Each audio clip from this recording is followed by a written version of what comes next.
Our people have collectively decided to die, and we need to talk about it. And welcome to Hyperborean Radio. I am Celtic God, and with me is the Lord Keeper as always.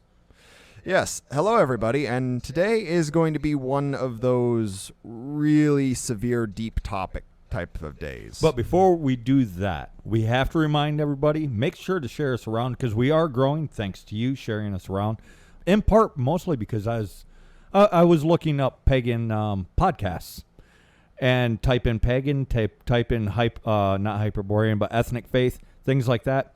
We don't show up anywhere on any of the searches. No, you do get something called the pagan Christian, though. Yeah, the pagan Christian, the pagan witch, so on and so forth. Yeah, you get all sorts of weird stuff, but you don't find us. So, for people interested in ethnic faith, we actually have to be shared around, and we have all the proper keywords in our description and whatnot, but we just aren't showing up. So we are growing directly because of you. Also, if you would like our production value to go up a little bit, and we're getting closer, thanks to you guys again, you can join our Patreon. You get the podcasts early. As soon as we get them edited, we load them up so you can listen to the podcasts early on there. For as little as $5 a month, that's less than 7 cents a day. Or you can buy one of our fancy dancy shirts. Like, there's two of them that we really like, and when we wear them out in public, we get interesting looks and or conversations. One is the Hyperborean Forever. And the other one is You Are Not Weak. Right, and with the Hyperborean Forever, usually there's somebody that asks, well, what is Hyperborea? And you can kind of tell, but it is a way to start a conversation. But, and the other one, Do Not Be Fooled, You're Not Broken. I believe I have it listed as You Are Not Broken in the spring. In the Teesprings. So, yeah, and you can find all that through our link tree and all that other good stuff. But we are getting more material.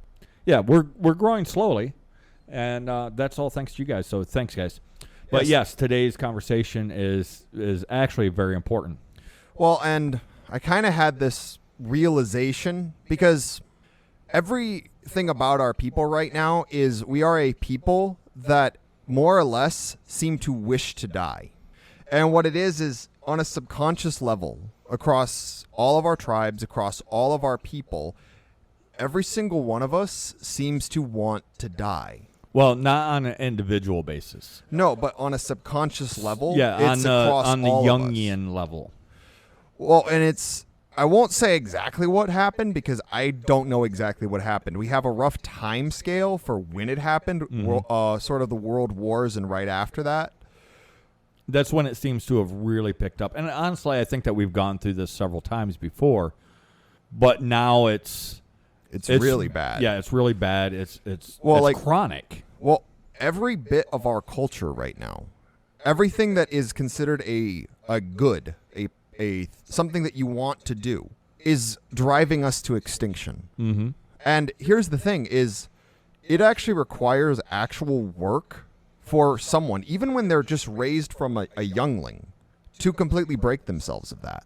It actually started to really, really bug my mind, because if we don't admit this and we don't start to defy it. Well, it's like they tell you in Alcoholics Anonymous, the first step is admitting the problem. As much as I hate Alcoholics Anonymous and all these I don't know what to call them, these groups, there is a point in that. Is first you have to identify the problem before you can fix the problem. One of the major problems that our people is facing as a whole, maybe not you, maybe not me, but it's this suicidal tendency. There's too many people on the planet. And it's expressed in so many different ways. I'm not racist. See, I have a insert partner. Well, like you actually had this happen once where you were talking to a woman that was talking about how the world is overpopulated. Right. And then you pointed out that it's actually the Africans, the Dravidians, the Chinese, all of which that have over 1 billion in population, that are overpopulated. We're so top heavy that when the oldest generation dies, we'll be cut in half, if not more. Yeah, 50% loss is a modest estimate. Probably closer to 60. Probably. And because most of our countries were so inundated with the other groups that the younger generation is smaller like the last 2 generations are, I think, actually smaller than the Yes. oldest, but those generations are padded with the numbers of the other races. Right. I mean, all you have to do is look at the census and see how they figure it out. Just go look at your governmental census, and you'll see what I'm talking about. For America, it's I believe it's census.gov. Always look for the .gov afterwards, anyways. In America, I don't know what it is in the UK or whatever. I think it's .uk in the UK. But it's something that all of us have it. All of us. Even the people who are not raised to think that way, are not raised to believe that way, Well, are not even exposed. if they don't have the suicidal tendency themselves, they are, by the time they're adults, are accepting of it. Yeah, it's Where I myself, and probably quite a few people in the audience, probably completely defiant. yes. Because as we talk about this, I can feel the defiance in my body rise up like a physical sensation. Well, and people have talked about it for a while. Make everything you do, every bit of yourself, every action, drinking a drink of water, eating a sandwich, taking a walk, make every single thing you do a defiance. But they're defying the wrong thing because they place it on the outside. They're defying the Africans. They're defying this religion or that religion. What we need to defy, the thing that is most dragging us down, is our own subconscious collective decision to die. Right. We are not defying the other races. And it's not a political stance either, because we have personally we have a lot of discussions about this. Right wing versus left wing. We are neither. We reject both because both are incorrect, and effectively they're both the same thing. So we aren't right wing, we aren't centrist, and we aren't left wing. We are effectively anarcho-tribalist, I think, is the closest thing that we could come to if you wanted to put a label on us. Yeah, and even that's terrible because anarchy in nature cannot actually exist. What we are is for our people. And that's why we're pagan. If it wasn't literally killing us for these other religions to exist, we wouldn't really be that big of an issue.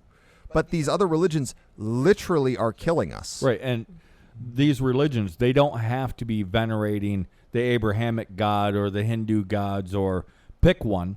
That's not what we mean. Religion doesn't necessarily have to do with a deity in that sense.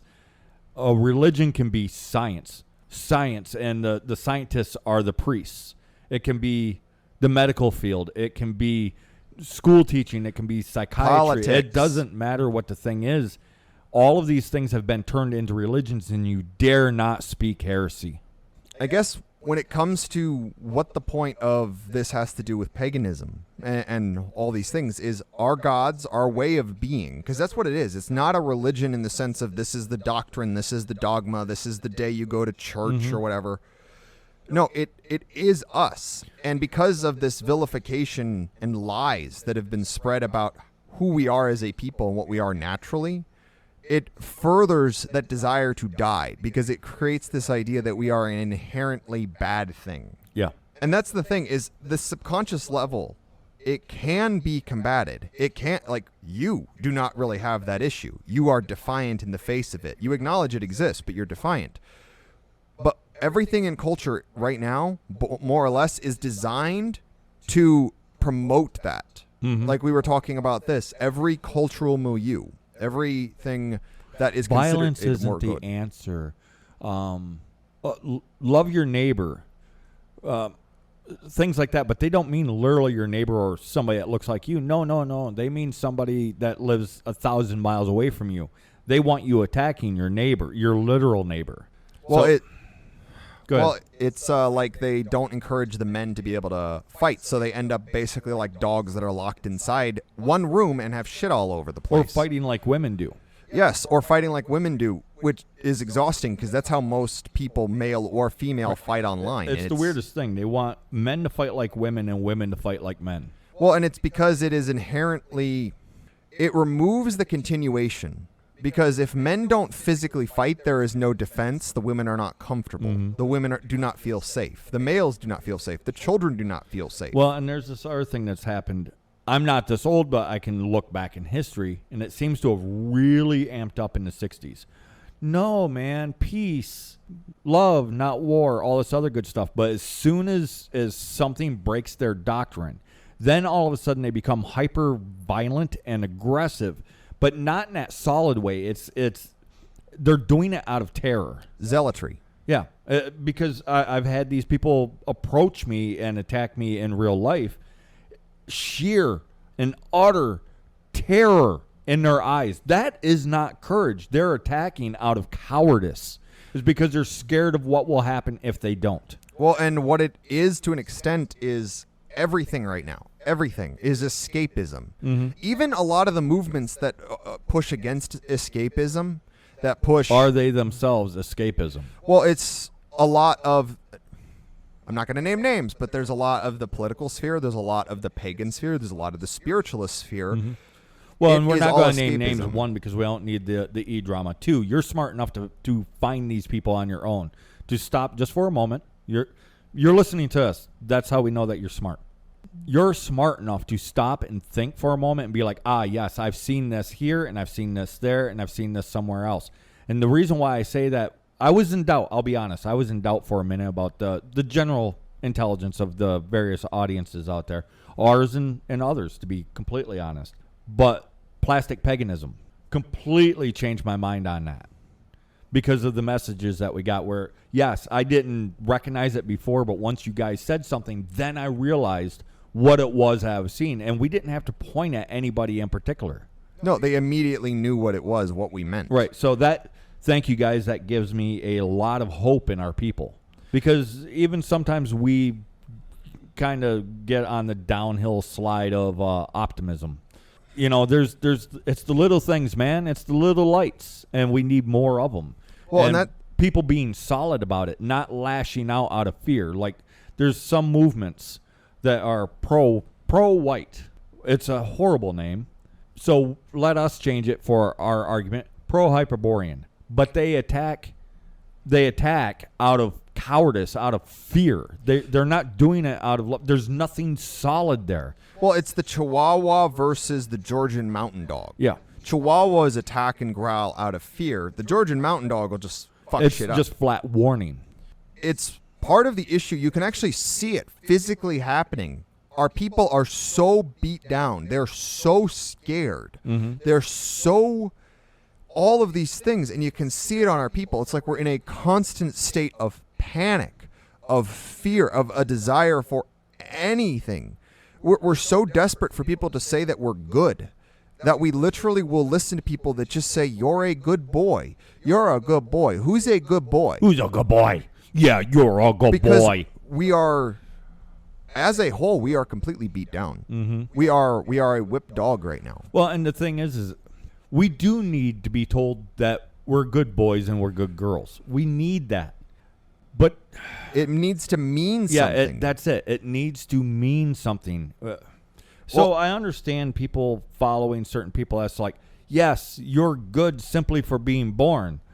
But no, you're not good. The potential is there. But what did you do with it? What are you doing with it now? And you might have done some horrible things in the past, because I've had a few conversations with people that's like, well, they didn't do horrible things. They think they did.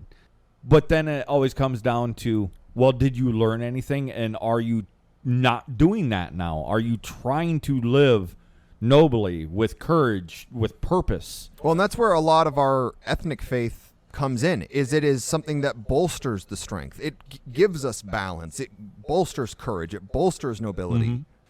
Well, and our gods live with us. They aren't locked in some ancient mythical past in another world. No, they live with us. They are in us. They are us and we are them. I say this all the time, and I mean it literally. Well, you, whoever's listening, you sitting across from me, have the potential to become a fucking god. Well, and you can actually see, just in the art history, we depicted the gods in modern garb right up until the Middle Ages, and then the Renaissance happened, and roughly around that time is when they started backdating. Mm-hmm. And started depicting them in ancient gear. Well, and that's why historians and honestly Catholics are the worst ones about dethroning people, because you go to Well, you got Joan of Arc. She had actually hit apotheosis. She was considered a goddess. Yeah, people had set up altars to her, temples to her. They prayed to her. All the stuff. Granted, a lot of that is Abrahamic, but they was doing what they knew at the time. They was doing it in an Abrahamic way. They was doing a very pagan thing, but in an Abrahamic way, if you understand. But then in America, for instance, you got Davy Crockett, Daniel Boone. They were actually starting to be referred to as American gods of the American frontier. These are actual titles that they was given for a while.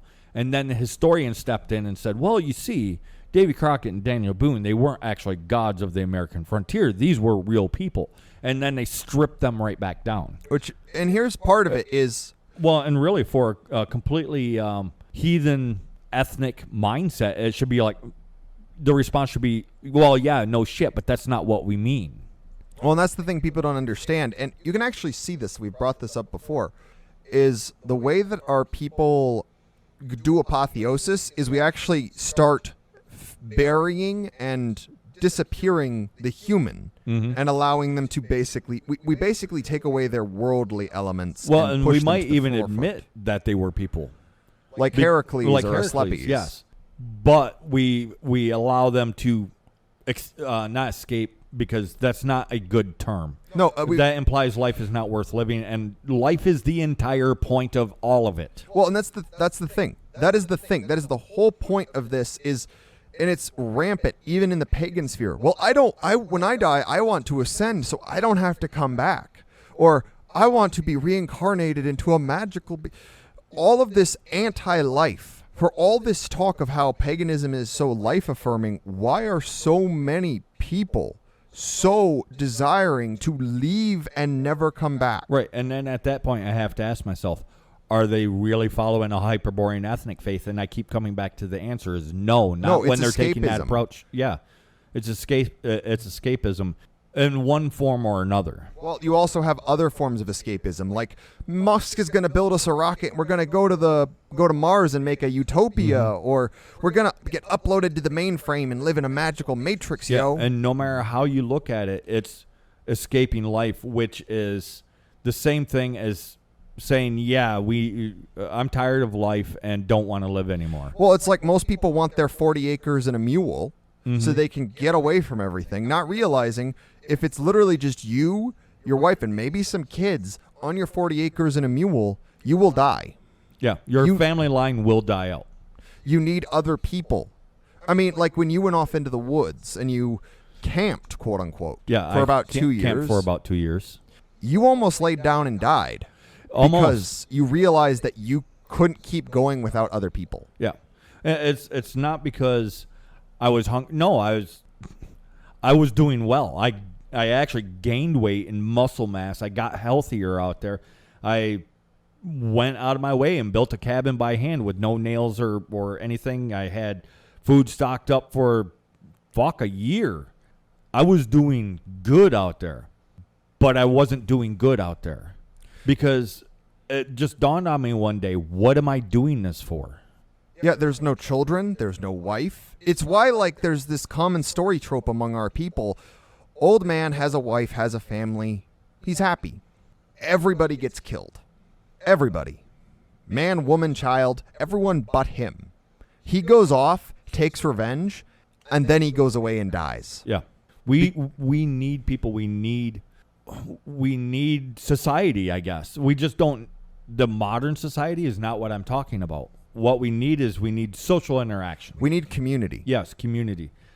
Just not the way that it's bound now, because that's what it is. All these rules, all these laws, all these social expectations, they're bindings, they're shackles. I forgot the name Gleipnir. of the... Yes, there you go. The chain that binds Fenrir. It is a chain made of lies and ideas. We need to do away with that and get back to the truth of it. Well, in many ways, whatever your opinion of Fenrir, just using him as a metaphor, Fenrir is our spirit.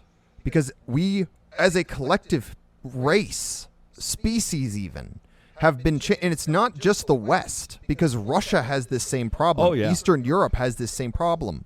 As this conflict goes on in Eastern Europe. Well, I've looked into it, and yeah, Russia and Eastern Europe is as fucked as Western Europe and the other Western countries. Oh, there's an entire channel that just goes around, talks to random Russians. If they were speaking English in an American accent, you would not be able to tell the difference. No. They are just as mentally messed with as Americans, if not worse, because they believe the West is better than where they're from. Right. Not all Well, of them. sometimes it's the other way, but they're still doing the exact same things.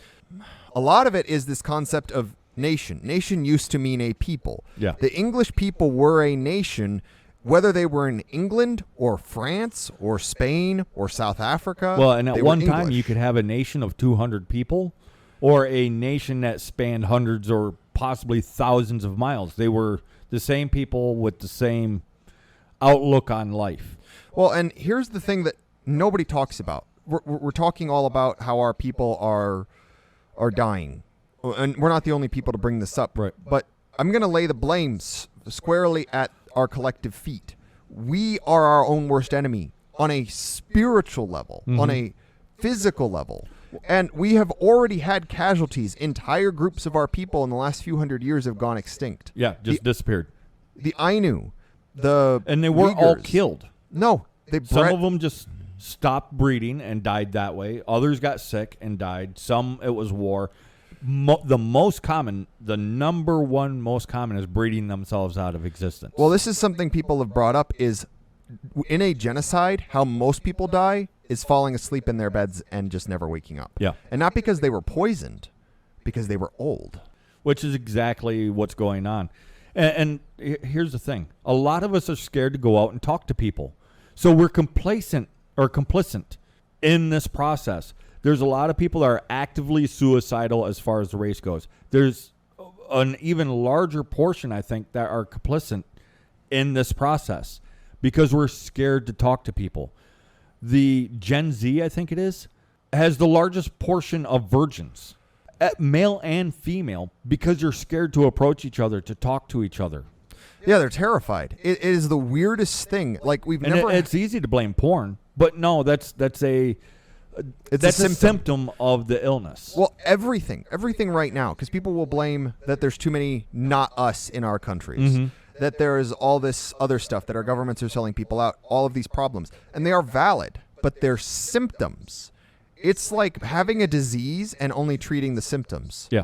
You'll still die. You'll just die on a lot of weird medication.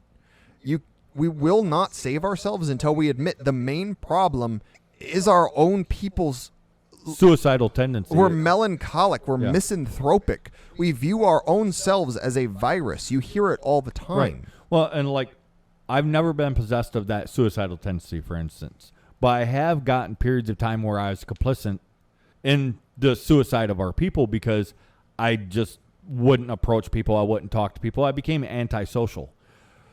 I understand it's awkward. I'm shy.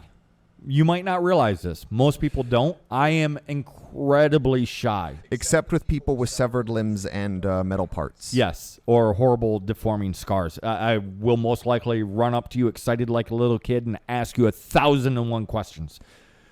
But as far as in general, just talking to somebody, I am incredibly shy. So I force myself, and a lot of people in real life don't realize just how shy I am. But I go forward, I shake hands, I talk to people despite my shyness, not because I'm shy. And we need to start doing that. We need to start kissing hands and shaking babies and getting people to know us and like us and respect us and want to be like us. And then when they say, "You are so strong, you have so much understanding, why is that?" And you say, "Because I follow the Hyperborean ethnic faith. I embrace who we are as a people, and my people are my religion. That includes you, whether you like it or not." Well, and here's the thing is, of the two of us, I am proof of concept. Because when you first met me, I was pretty much a modern.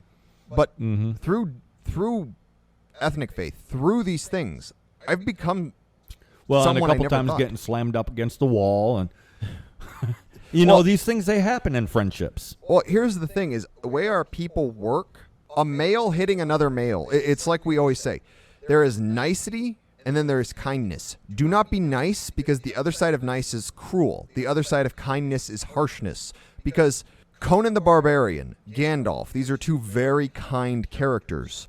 And remember, when you ask yourself what would Gandalf do, beating a motherfucker unconscious with a very big stick is a valid option. Right. Or what would Conan do?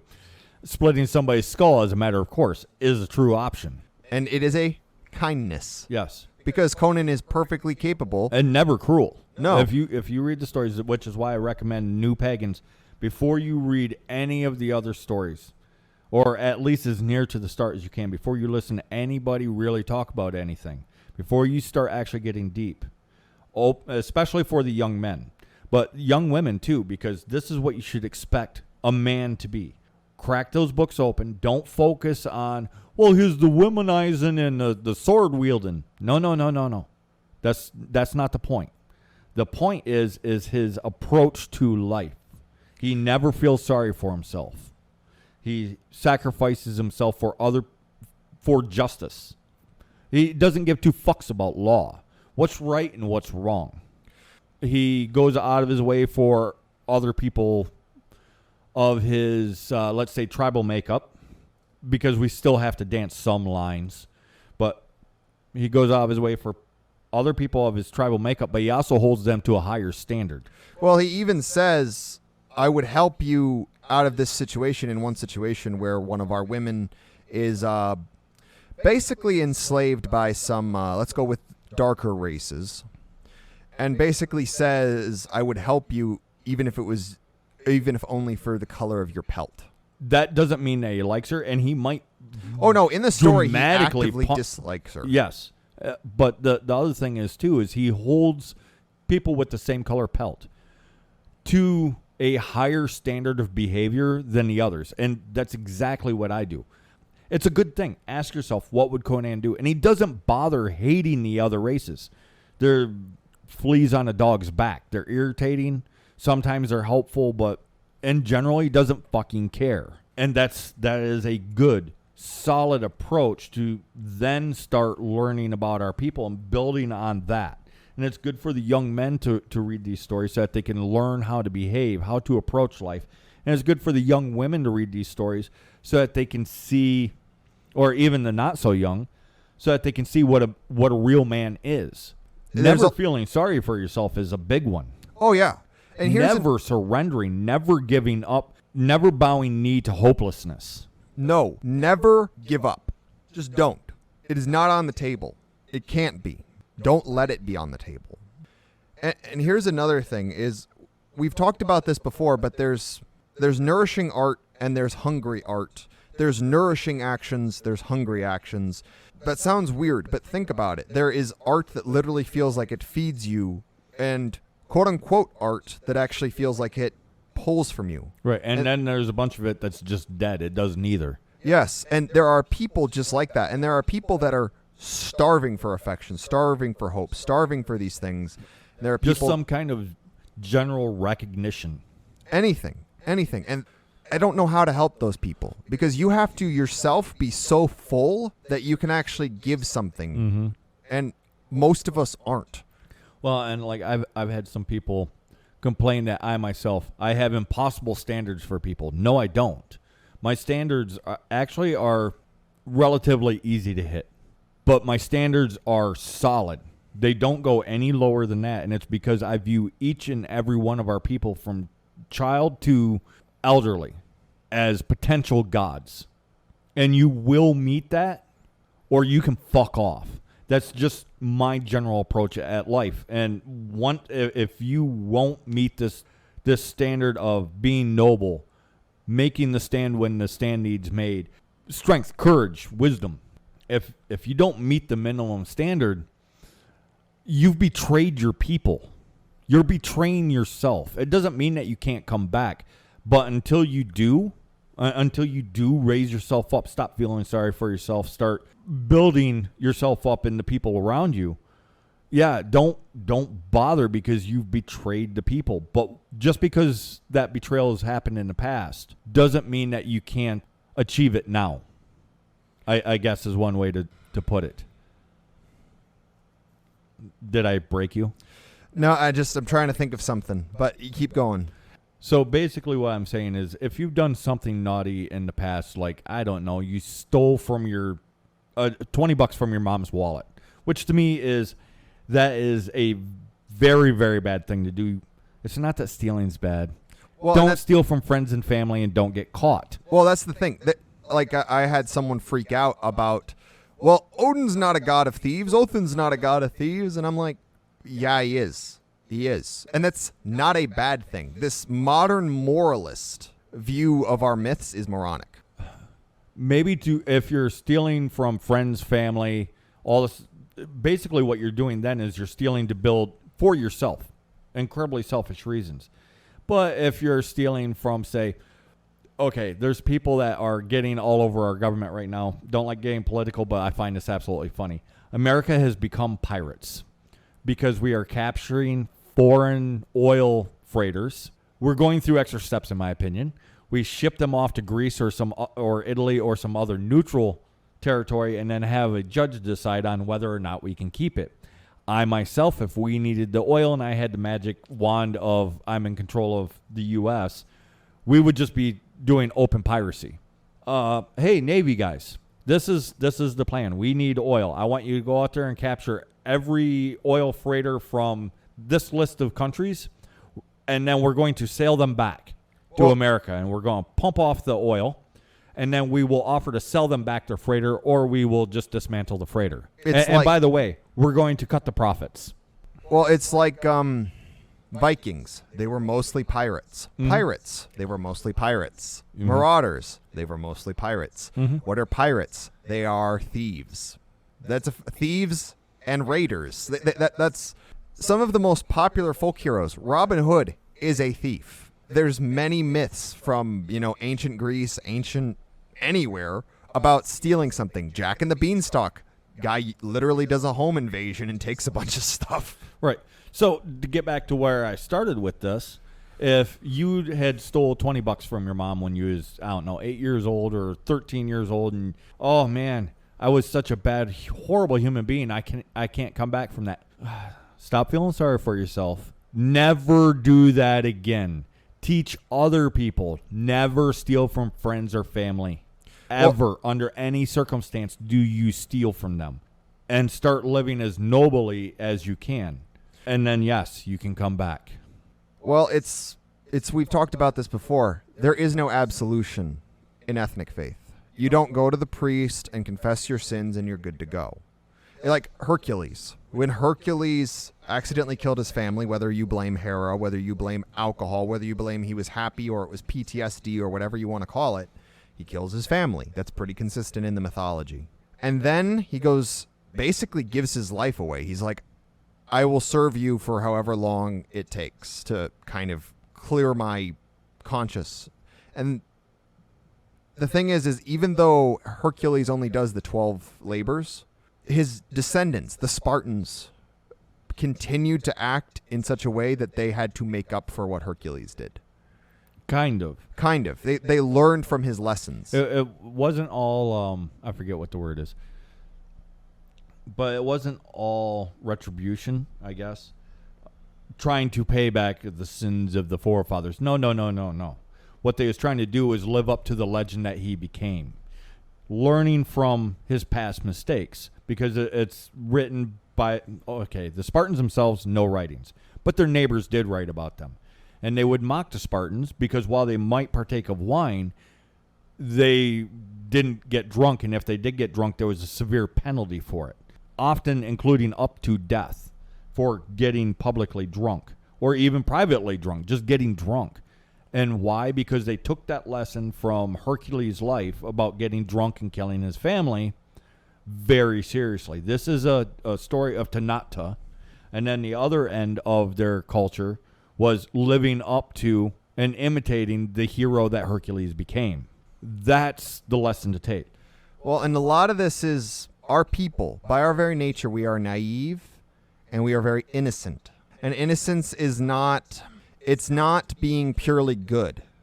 Innocence is kind of like a bear. Bears are just as likely to play on the swing as eat all your dog's chickens and then beat you up for telling it to stop.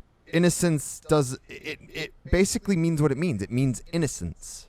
And without malevolent intent.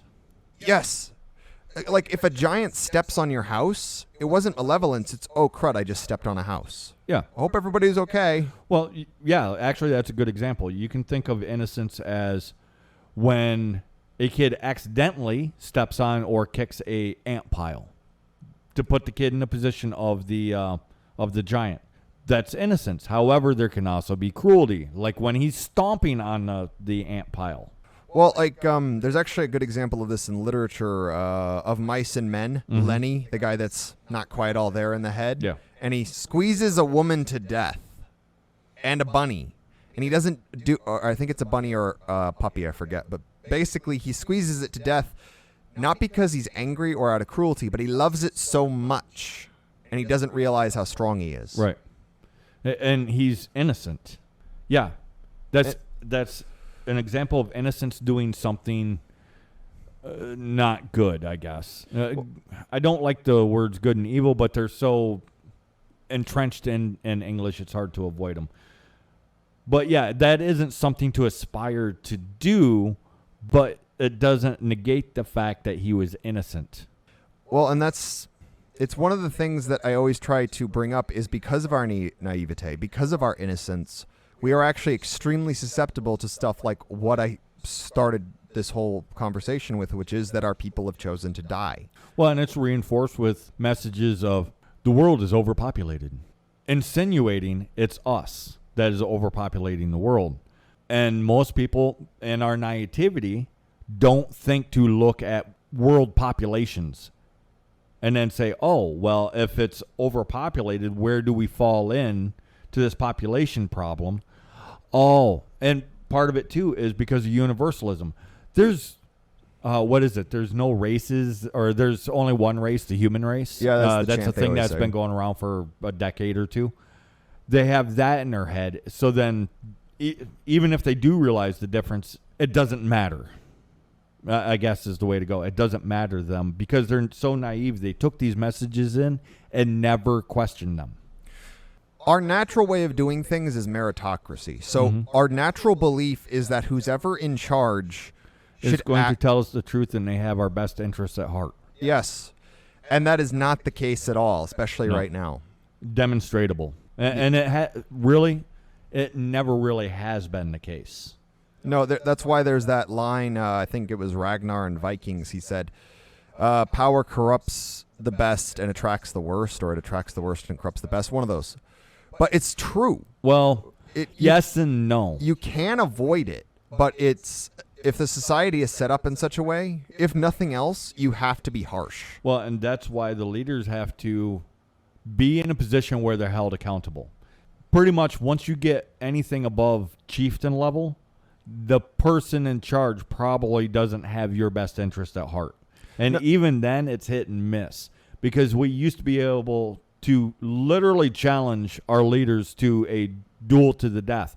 Not like every day or 15 times a day, because that's also not fair. You could have a great man, but if he has to fight 15 duels every day, eventually he's going to lose. Well, and it's also why the High King's pretty much only job was protect from outside forces. Yeah.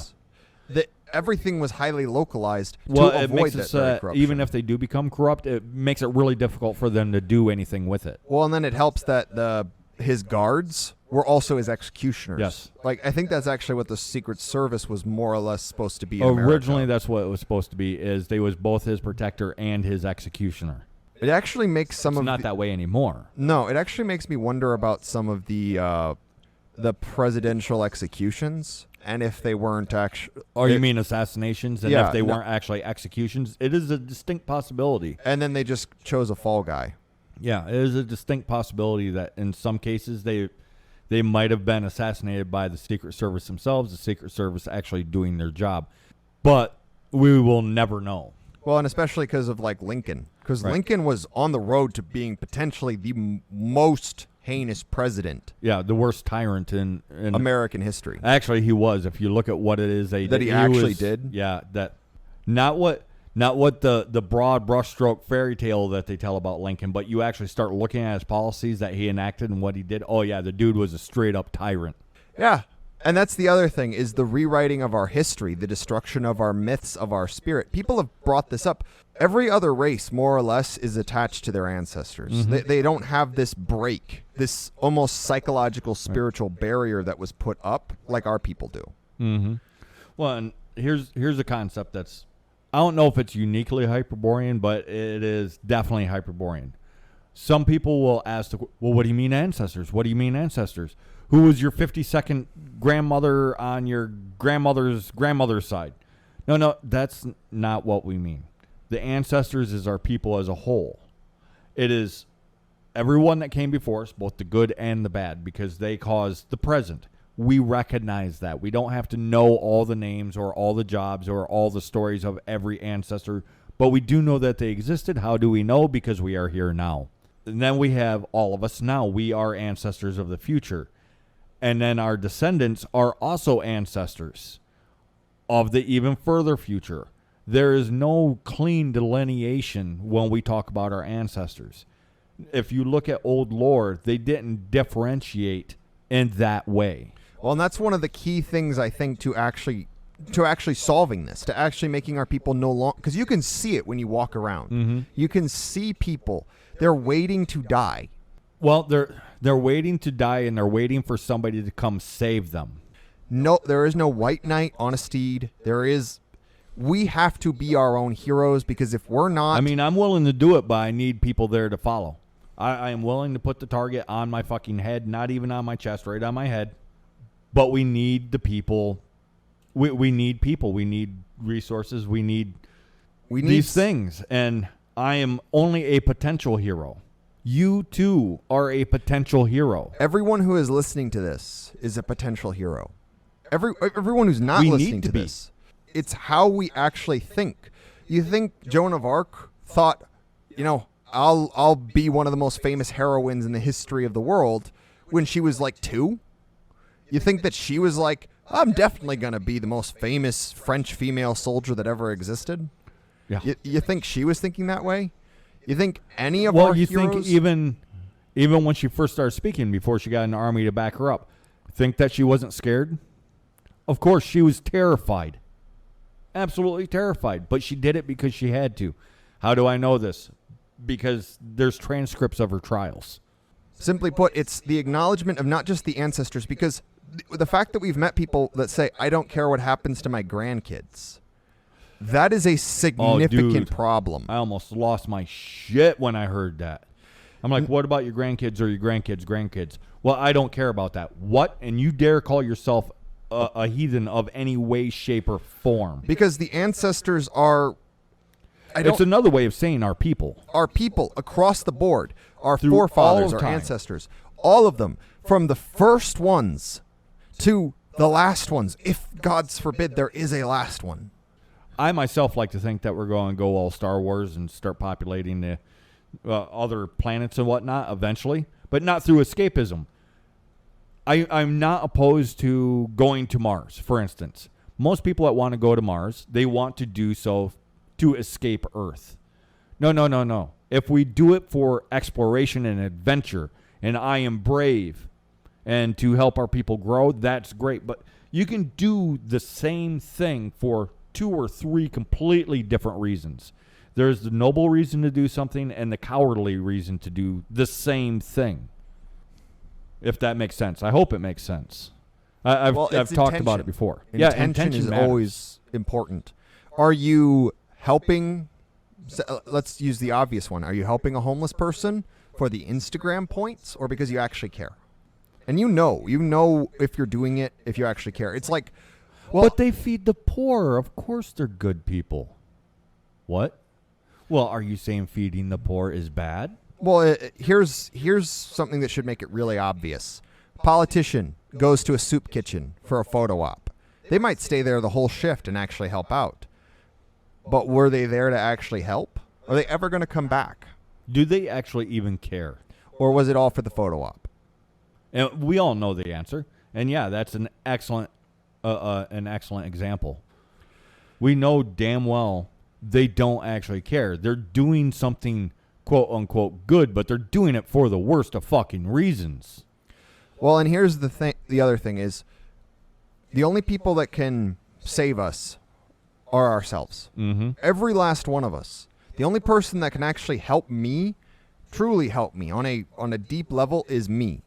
I'm lucky enough to have you as a friend and be able to actually have you there. But well, and I know I used to frustrate the living fuck out of you because you'd say things like, well, I don't know what to do.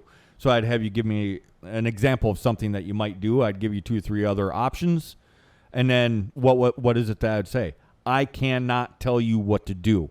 This is your choice to make. This is the same on you. For everyone listening to this, if you want to be great, start now. Yeah. It might not seem that way. It's like an artist.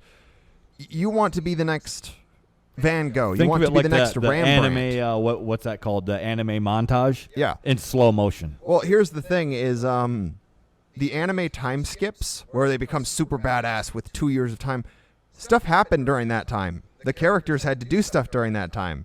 And we don't get to do the 2-year time skip. We have to work on it in real life, and oftentimes we have to hold down a full-time job at the same time. Well, here might be something fun. Start your 2-year montage now, and every week you film yourself doing your push-ups or some kind of training thing or something, whatever your montage is for. And then save up those clips for 2 years, put them together, and then you can have your 2-year time skip. The downside is you got to actually live that 2 years first. Yes. Put the eye of the tiger up. Yes. And there's people that's done similar things. But it might be what you need to motivate yourself or to help yourself get through the hard periods of not exchange, but where you're transforming. Because you're transforming inside and outside. Well, we've covered this before. We have to be beacons for our people. Mm-hmm. In this seeming just hurricane of our people deciding to die.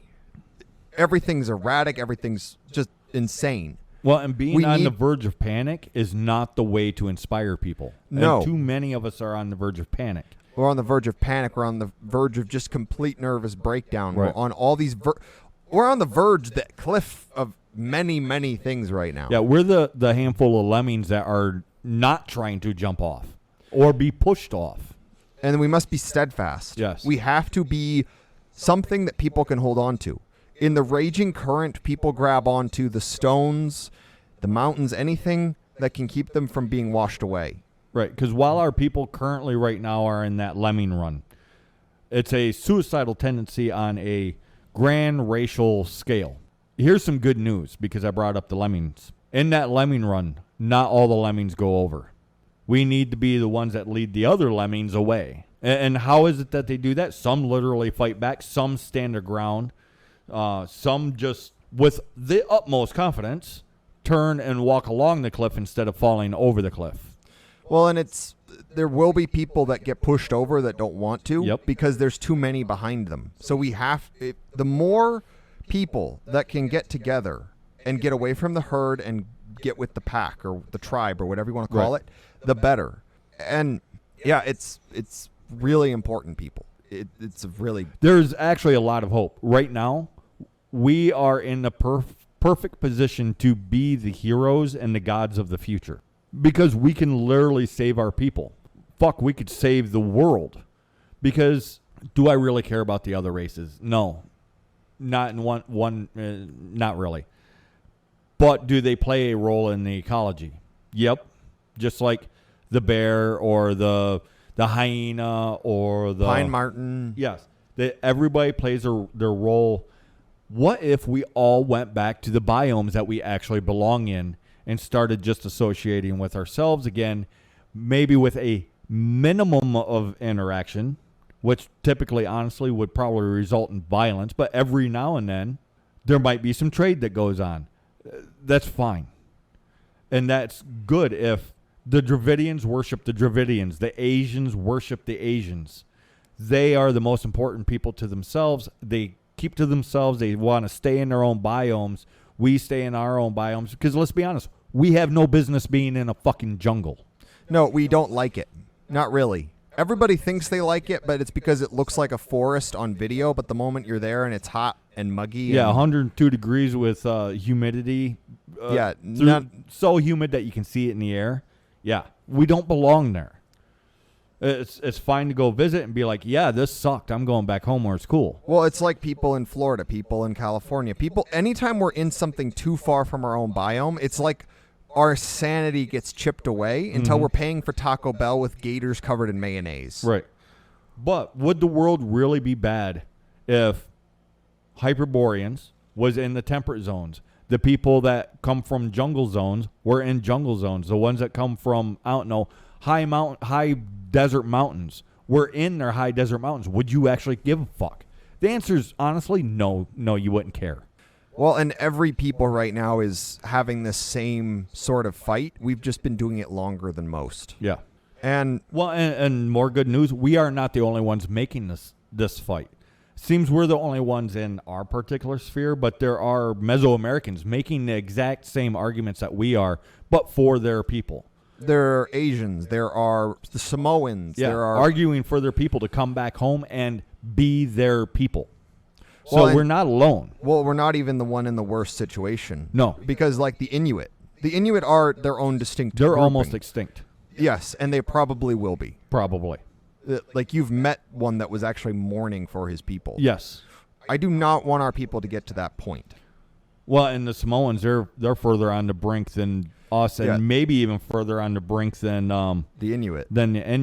And here's the thing: is most of the species of man are on the brink because chimeras are everywhere. Oh yeah, the beige power movement. Yes, and this is the thing: is the race because they're not just the beige power movement isn't just calling for the death of the Hyperborean; they're calling for the death of the purebred. Period. They are the all-consuming, all-hungry the hollow. locusts. They're locusts. And here's the thing: is the chimeras, the beige, they don't have a collective biospirit. They don't have a collective consciousness.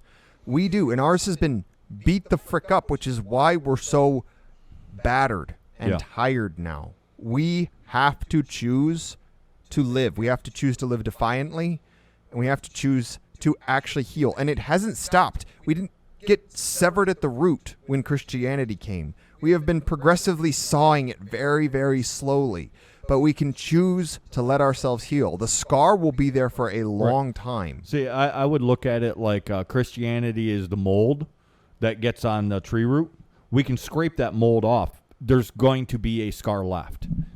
Well, and you can even see it in our mythology because everyone likes to pretend like the gods went away after Christianity. No, there are many stories of the gods fighting the church. Oh, yeah. Actively fighting them. Of course, because of how the church works, the gods lost so far. Right.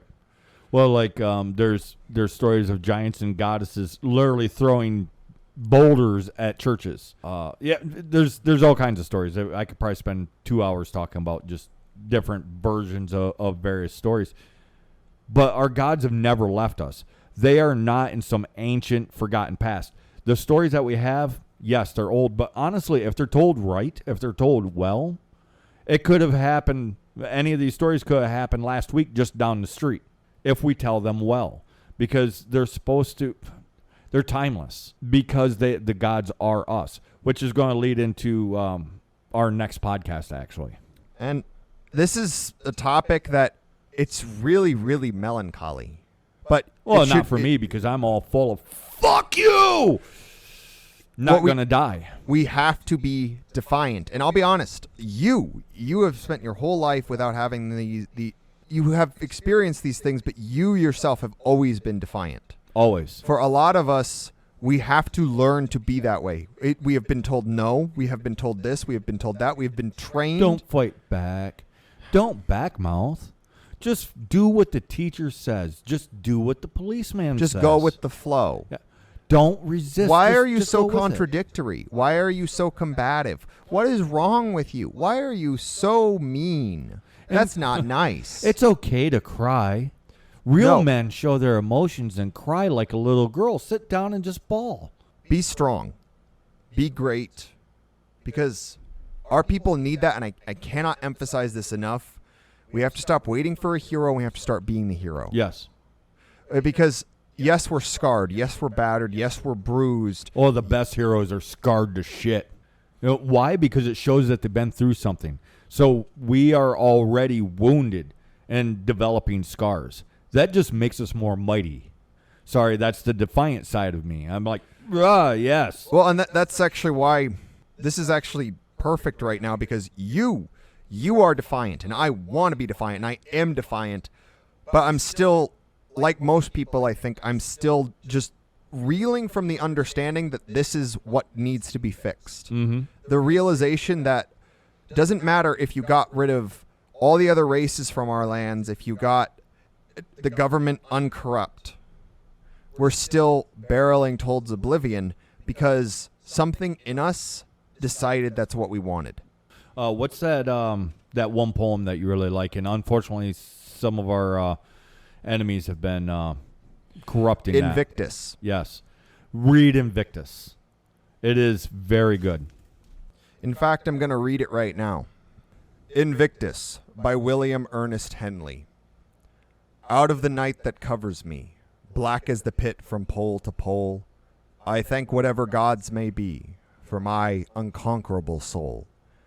In the fell clutch of circumstance, I have not winced nor cried aloud. Under the bludgeonings of chance, my head is bloody, but unbowed. Beyond this place of wrath and tears looms but the horror of the shade, and yet the menace of the years finds and shall find me unafraid. It matters not how straight the gate, how charged with punishments the scroll. I am the master of my fate. I am the captain of my soul. So the next time somebody tries to get you to start giving up on yourself, on your people, on everything, be defiant to all of it. Be strong, be great, be willful. Live for yourself, live for your people, live for your family, live for everything. Do not let them tell you you deserve to die.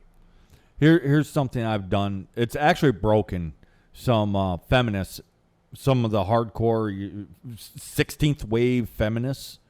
They're lecturing me or whatever, and I let my emotions run up just a little bit, and my eyes start turning red and then they're like, oh, finally you see sense. I'm like, I feel so sorry for you. You are so broken. Why do you maim yourself? And then have an actual honest conversation with them. Like, I feel for you. You've shorn your mane. You've maimed yourself to the bone. Why? We need to not hate our own people. And this division is being treated as a good thing. It's not. They're feeding the disease. There's people that we can't save. Actually, this is the harsh reality. You cannot save anyone. They have to save themselves. But what you can do is give them a reason to save themselves.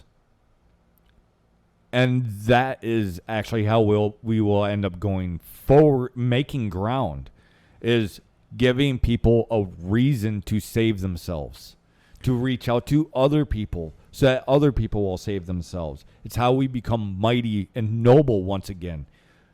We don't have to take their bullshit, but just see through their bullshit and tell them what it is that you see. They're going to attack you. They're children. They are injured, scared children. And you need to understand that. And I know sometimes it's hard. Fuck, sometimes I can't do it. But there are times where that thing comes up in me and I can do that. And no, I don't bawl like a baby, but a tear or six might roll down my face as I explain to them that they are causing me so much sorrow because they're harming themselves. And then they're taking that out on everyone around them because they themselves are miserable. We can't allow that to control our actions. Well, we've said it many, many times before. Empathy within. Care about your people. Understand that everybody's going through much the same thing. That there are some that have completely sold us down the river, sure. Mhm. But a lot of people, even the people who start screaming, "You're a white male," or "How dare you, you colonist," or any of this, or "I'm decolonizing how I'm teaching my children," they are people that are terrified. They're just scared. they don't know what to do. Nobody knows what to do anymore. Well, and they want to be noble. They want to be good. That's why they're doing these things. It's in our nature to be noble and good and to be the hero. We want to be the hero. So when they teach us that our people are the villain, we believe that we have to fight our own people. That's how they nurture it. Telling us you're ugly or you're mean or all these other stupid things is not what's doing it. They have cast our own people as the villain, and we believe the most noble thing is to kill the villain, kill the monster. And if we're the villain and the monster, then we need to die. And we can't let people keep telling ourselves that anymore. Don't let anyone tell that to anyone. Don't let that happen anymore. Be defiant. Our people may have collectively decided this, may have collectively decided that we deserve to die, that we should just go gentle into that good night. Stand defiantly against all of that. Bare-knuckled, sword in hand, whatever. Battered, bruised, cut. But do not go gentle. Do not allow everything that has happened up to this point and what could happen after to cause us to fade. We will not fade.